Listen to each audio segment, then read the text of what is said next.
สบายดีพี่น้องมัดสุขุสุคนอันนี้สิเอาน้องบอลไปส่งไปโรงเรียนเด้อฉันแล้วโตโต้เด้โตโต้อยู่ใส่โตโต้อยู่เบื้องพี่น้องมันเกิดพี่ใหญ่เลยมันนักเก็ตนั่นนี่เอาดิเฮียแล้วบอลใส่เลือดมาเกิดมันอะไรมันรุดดูเลือดก็ตุกสีแดงมันจะอยู่ใส่เนาะบอลเนาะบ่เห็นซ้ำคุยเอาเมื่อสวรรค์เนาะไปสวรรค์ก็เอามาเลยดิไปส่งน้องบอลไปโรงเรียนก่อนพี่น้องเลยได้ยังไปกินยังคือลูกกับข้าวได้น้ำแม่เตรียมให้น้ำข้าวแล้วก็ทอดไข่เกี๊ยวพี่น้องให้เพิ่นเนาะให้ได้เหี่ยอีกเลยเฮ็ดอะไรบ่ต้องไปซะโตมึงบ่ต้องไปหั่นอ้อแออยู่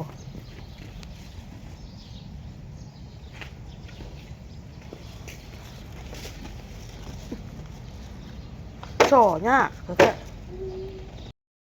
พี่น้องสบายดีมาสุขุสุคนหลังจากไปส่งน้องบอลไปโรงเรียนแล้วเรียบร้อยเนาะพี่น้องเนาะก็ไปตลาดมาพี่น้องได้ส่งนี่เองเด้อได้ปลาอันนี้น้ำพี่น้องปลาส่งเนาะปลาส่งห่อที่7ห่อทางห่อโลพาเขาอยู่น้องสบายดีพี่น้องมาลูกไหมมีขอรับขอพรไหมเต้บ่ได้ไปเวียกมือพี่น้องลูกติดชอบเลย ขอโทษติดทองใส่ยากับบอดี้ใส่ยาเรื่อยๆได้เพื่อนครับก่อนอื่นพี่น้องส้มนี่คอยสีเอาไปให้มนกับนางจ๊อกพี่น้องเลยส้มเป็นส้มพี่เลี้ยมเป็นอุดหนุนนะจ้าพี่น้องขอบมกขอบใจพี่เลี้ยมนะลายเด้อพี่เลี้ยมเด้ออ้นก็ขอให้พี่เลี้ยมมีสุขภาพร่างกายแข็งแรงขอให้พี่เลี้ยมมีแต่ความสุขความเจริญเด้อพี่เลี้ยมเด้อขอให้โชคให้มานให้ร่ำให้รวยกว่าเก่าถูกรวยเบอร์ขอบพระคุณมากๆที่อุดหนุนสมป้าให้พี่น้องไปให้มน10 ห่อพี่น้องแล้วก็มีอันนั้นมีอันเมื่อวานเพิ่นมาเล่นน้ำเพิ่นก็สั่ง10 ห่อพี่น้องเนาะอยู่ห้องเสาสั่งเนี่ยบ่เล่นน้ำได้เปียกเลยเสื้อเปียกแล้วบ่เล่นน้ำไม่รู้เว้ยบ่เล่นลูกเด้ออีเพาะหายได้เพาะหายบ่เล่นเด้อได้เพาะป้อนข้าวนะป้อนข้าวชิ้นแห้งมันมาหาชิ้นแห้งแล้ววะชิ้นแห้งพี่ขวาชิ้นแห้งชิ้นแห้ง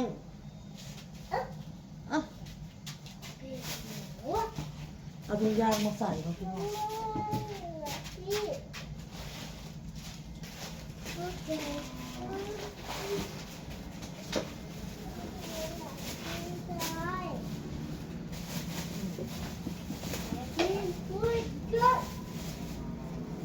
ขอบมกขอบใจหลายๆพอเรียมเอ้ยข้าวนี่ข้าวคุณบอลก่อนไหม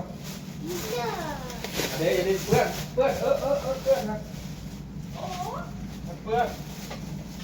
เขาไปเข้าใจด้วยเห็ดนะนู่น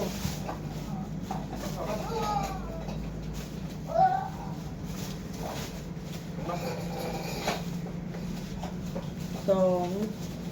4 6 7 8 9 10 10 ห่อ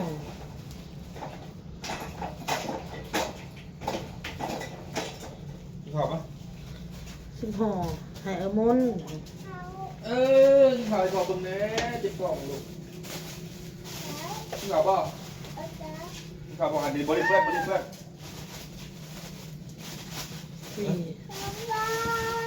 นี่บอกป่ะดิครับ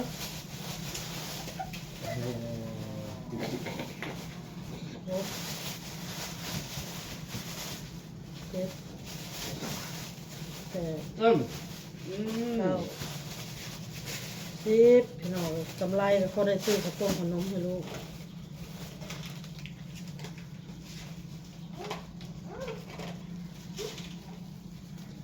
นี่ให้นางจ๊อกพี่น้องให้นางจอกก่อนบัวกระหมูมนเหมือนกันคือนางจอกเปิดจะจ่อยเลยนางจอกบอกอยู่คนหนึ่งวันที่รอดเนี่ยนางจอกชิ้นใหญ่แล้วเรานี่แดกก่อนหยุดป้อนเขาก็ เจ๊เยอะร้ายลูกเลยจอยแห้ง แต่เอื้อยเราสั่งน้องเป็นน้องแม่ของเด็กน้อยที่เราได้พัวคนจีนเราเสาห้องสแปงอยู่เนี่ยเราสั่งน้ำมันกับซิพ่อพี่น้องเอ้ยขอบมุกขอบใจกันหลายๆอันผสมอ้นซื้อมาไว้ทอดกินหน่อย ๆแล้วลูกเลยลูก มันนี่อ้นก็สิมาทอดสมปลาพี่น้องแล้วก็สิตำหมักแตงกินเนาะนะคะไข่ต้มน้ำแน่พี่น้องข้างหม้อขึ้นนะทอดผสมตำหมักแตงแล้วก็ไข่ต้มน้ำเพียงเนาะทอดพี่น้องกำไรจากสมปลาอ้นก็มาซื้ออันนี้เด้อพี่น้องเด้อซื้ออันนี้ต่อเนาะพี่น้องเนาะเด็กกินสมปลาก็ได้แต่ให้แต่จอกมนพี่น้องแล้วก็แม่ของอันเท่าจีนน้อยนะเนาะพี่น้องสั่ง10 ห่อแต่ได้แต่9 ห่อให้เล่าพี่น้องไม่ได้ฮอด10 ห่อซ้ำเพราะว่ามันบ่แม่นว่าอันนั้นแล้วมันหมดพี่น้องอ้นก็เกือบบ่ได้มันบ่พอกันละเว้านี่ก็ขอญาตให้เจ้าละเว้าค่ะมันจึงได้พี่น้องเป็นหยังเนาะพี่น้องเนาะให้เล่าก่อนบัดได้ธนาก็จึงตื่มให้เล่าพี่น้อง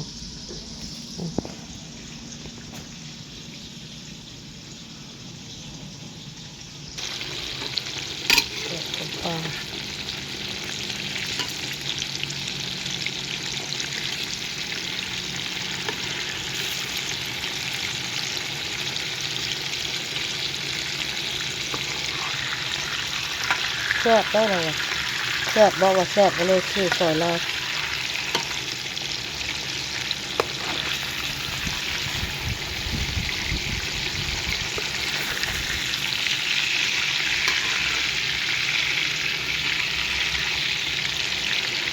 อ้นคนว่าคนสิไปไทยคนว่าสิไปเฮ็ดงานในไทยคนได้ไปอ้นก็สิ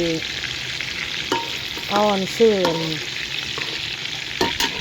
สมปลานี่กับสิ่งแห่พี่น้องไปฝากเอื้อยเนาะพี่น้องเนาะถ้าเพิ่นได้ไปพี่น้องฝาก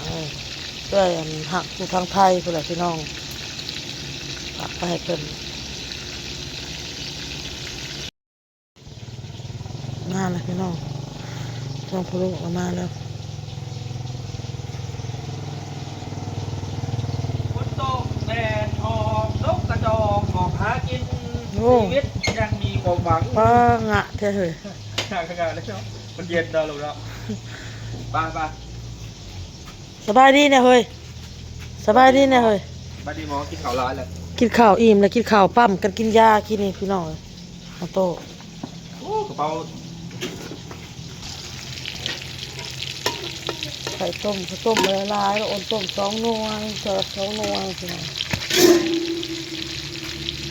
เสร็จออกแล้ว ทอดไฟอ่อน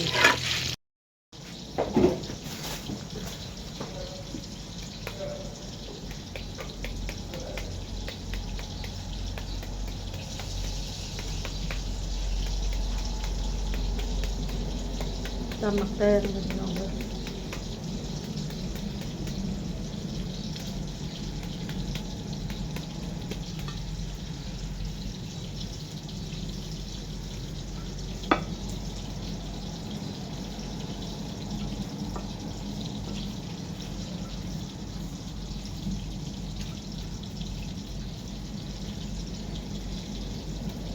แล้วมื้อนี้ก็สิพากันพาประเทศสิเอารถไปใส่กระตารถมีกระตาพี่น้องสิไปเบิ่งหม้อน้ำพี่น้องหม้อน้ำร้อนเนาะพี่น้องเนาะไปเบิ่งหม้อน้ำร้อนมื้อนี้ค่ะแล้วมีหม้อน้ำร้อนพี่น้องเลยหม้อน้ำร้อนที่ใส่พินเพิ่นสิซื้อให้เด้อพี่น้องเด้อแล้วก็อ้นสิไปเบิ่งกระเป๋าเต้ไปเบิ่งมื้อนี้แหละเอาส่งไปส่งเลยส่งไปส่งไปจ็อกเลยมอนเลย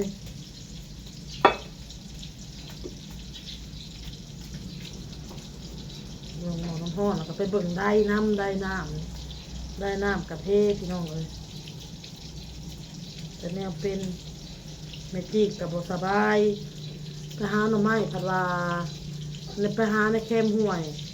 เลยพาดท่าตกลงหัวกิ้งลงหัวกระลุมลงผัดเจ็บหน้าอกแน่นในหน้าอกหายใจแห้งก็เจ็บไอก็เจ็บจามก็เจ็บมันเครื่องเห็ดหยังนั่นหนึ่งเครื่องแล้วเจ็บพี่น้องเลยซักยาอยู่พวกแอร์พาไปซักยงซักยาอยู่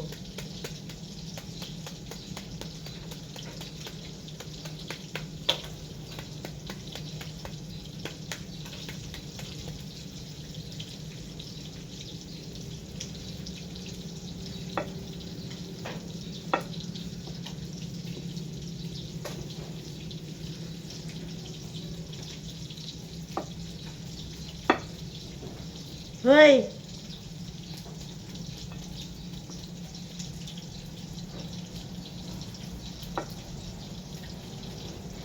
บอเต้อยู่ค่ะไปโรงเรียนแล้ว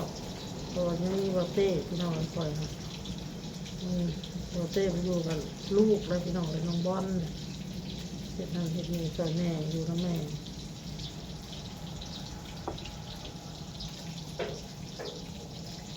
ทำเป็นทอดผสม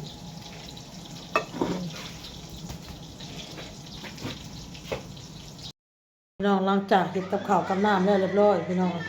คนก็สิหาอำนาจกินข้าวเลยพี่น้องเด้อคลิปนี้ก็สิได้ลาไปก่อนพอกับคลิปหน้าพี่น้องสบายดีบ๊ายบายบ๊ายบายบ๊ายบายพี่น้องลูกคนจีนได้นี่พี่น้องมาเล่นนะออโต้คู่มือพี่น้องเลย